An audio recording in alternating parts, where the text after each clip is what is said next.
Hi mga ka-travel, ayan, dito tayo ngayon sa Long Beach. Ayan.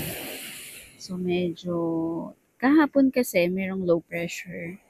So hindi maganda yung panahon. But today, sobrang ganda kasi nga, napagbigyan tayo na makita etong part ng Binga, Barangay Binga.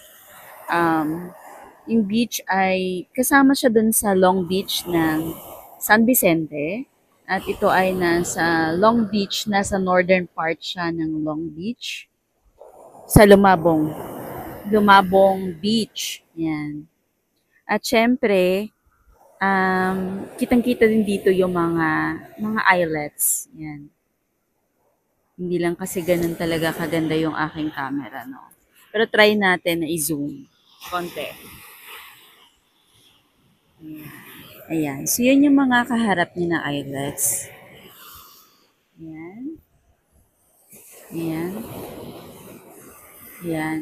At syempre, meron ding part dito na, ayan, dito sa side na yan. Pwede kang, pag low tide, pwede kang manguha ata ng mga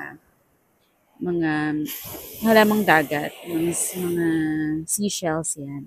At dito sa part din na to, makikita mo din yung, yan, yung Mount Kapuas. So, kitang-kita dito ang ganda ng Mount Kapuas. So, ang Kapuas ay hindi na siya parte ng San Vicente, kung hindi parte siya ng isang munisipyo na katabi. Yun yung Municipality of Taytay. So, kung aakit ka dyan, pupunta ka sa Municipal Hall ng Taytay. And actually, pagkatapos mo umakyat, pwede ka na rin dito sa place na kinastayhan ko ngayon.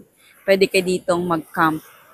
Yan. Ilalagay ko din mamaya kung saan kayo pwedeng mag-contact sa lugar na to kung saan nandito ako. At meron ditong beach house na pwede nyo pong marentahan. Yun lang.